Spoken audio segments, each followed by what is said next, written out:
Good afternoon and a happy Friday, everyone. I'm Stacey Van Dyke. Another vehicle ran into the Moorhead Dairy Queen this afternoon. It happened about 2 hours ago, but this isn't the first time that someone has driven into the historic building. Just yesterday, there was a regular car accident out on the street, and I was telling one of the customers, you know, our store's been hit 3 times. Now it's been hit 4 times. So it is a pretty normal occurrence, unfortunately. Moorhead PD say a driver has been cited for reckless driving. No one was hurt, but there is extensive damage to the freezer unit there. A tractor, planter, and shed were seriously damaged following a fire near Sebeka, Minnesota. The Wadena County Sheriff's Department says it happened Tuesday. When crews arrived, they were able to put out the flames quickly, but not before significant damage was done. They're now trying to figure out how that fire started. Well, some of us may be in for a stormy evening. Let's go to Nathan now for a first look at your weekend weather. Nathan? Yeah, thanks, Stacey. Good news is we'll just stay pretty quiet for the rest of our afternoon into the evening. It's not till late tonight that we could see some of those storms firing off, which is good news for those folks with some outdoor plans here as we wrap up the business week. Beautiful look, Grand Forks home of economy Skycam, light breeze, but plenty of sunshine out there, abundant sun for our afternoon. Look at this. This is our satellite and radar imagery. Don't need to adjust your television screen. There's just nothing on the satellite and radar right now. You got to go all the way up in Ontario just to see some clouds at this point. So a nice quiet night for us in store. But of course, we do have a marginal risk of severe weather. Again, this is late tonight after sunset, the best time of these storms firing off.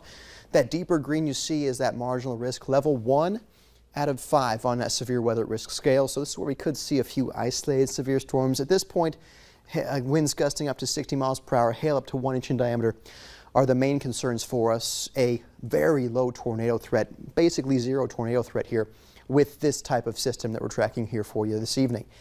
But temperatures, as we expected, 80s toward the north, 80s and 90s toward the south, 90 in Fergus Falls, 91 Sisseton. Our friends in Aberdeen sitting at 92 degrees as we speak. So here's how things look in Fargo for this evening. Quiet. I think any storms that do develop here late tonight into the early overnight, mainly north of the I-94 corridor. So Fargo, I think, will be quiet, but we will be mild there, staying in the 70s through this evening. And then in Grand Forks, again, north, the better chance of seeing these storms after sunset. You see that chance there around midnight to 2 a.m. in Grand Forks. But of course, Stacey, we'll break this down hour by hour style here in a few minutes. All right. Thanks, Nathan. A cyclist is hurt after being hit by a Minnesota Sheriff's Deputy squad car. That happened yesterday near the Heartland Bike Trail in Walker. State Patrol says 2 people on bikes failed to yield at a stop sign on the trail where it crossed the road. Troopers say the bikers and the deputy all tried stopping in time, but one woman was hit by the squad car. Her injuries are not serious. An 8-year-old girl drowned in the Minnesota River in Mankato. The search for her began after a report of a possible drowning around 6 p.m. last night. A family with 4 children were swimming in the river near a sandbar. Witnesses noticed 2 of the children were struggling in the water, including that 8-year-old girl. An 11-year-old was able to be rescued by a bystander. Ukrainian emergency workers recovered 3 bodies from a school hit by a Russian strike in the east of the country, officials said today, as attacks continue in several parts of the nation. Russia is doubling down on its plans to seize territories beyond eastern Ukraine. Despite the siege, Russia and Ukraine signed separate agreements today with Turkey and the UN to move millions of tons of Ukrainian grain. This ends a wartime standoff in which Russian grain and fertilizer had threatened food security around the globe. The deal will enable Ukraine to export grain and other ag products that have been stuck in the Black Sea ports due to the war. Russia and Ukraine supply many developing countries with vital food resources. The January 6th panel laid out new evidence in last night's primetime hearing of the House Select Committee. The panel played chilling audio of Secret Service agents scrambling to keep then Vice President Mike Pence safe as they feared for their lives. Live and taped testimony from former White House officials detailed efforts within the White House to get the former president to call off his supporters.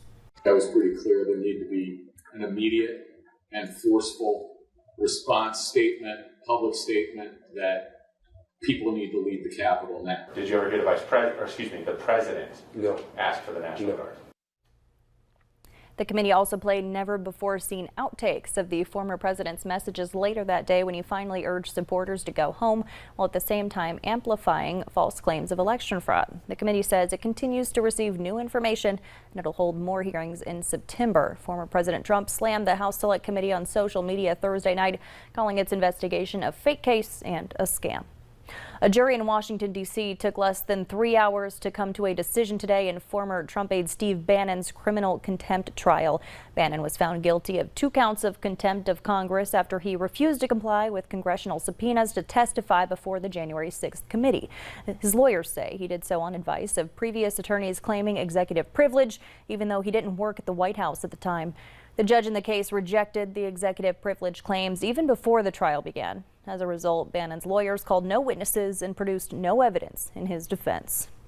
You have just 1 hour left to apply for Hero Pay in Minnesota. The deadline is 5 p.m. today. More than 1 million people have already applied for the cash bonuses, which are designed to thank workers on the front lines during the early stages of the pandemic. How much each person will get depends on how many people apply for the one-time payment. It all comes from a pot of $500 million. FEMA says its new update to the nation's flood insurance program will prompt more people to sign up for coverage, even though many will pay more for it. As climate change drives increased flood risk in many parts of the country, FEMA's update will more accurately reflect that risk. But the hiked prices mean an estimated 20% of people might drop their coverage. Currently, the program operates in the red, paying out more in claims than it collects in premiums. The update makes it more expensive to develop in flood-prone regions, shifting the risks of disaster toward those homeowners. Vaccination clinics are being held in New York after the first case of polio in the U.S. in nearly a decade has been reported. Health officials are urging anyone who's not been vaccinated to get protected against the highly contagious disease. Health officials say an unvaccinated young adult from the area recently contracted polio. The virus can infect a person's spinal cord and lead to disability and death. While 90% of the U.S. is vaccinated, doctors say some groups are still at risk.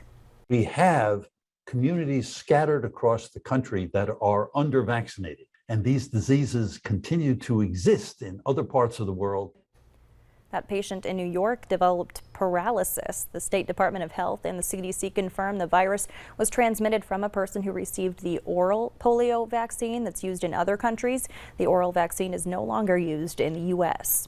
Meanwhile, the spread of monkeypox in the U.S. could represent the dawn of a new sexually transmitted disease. Some experts say testing and vaccines can still stop the outbreak from taking root.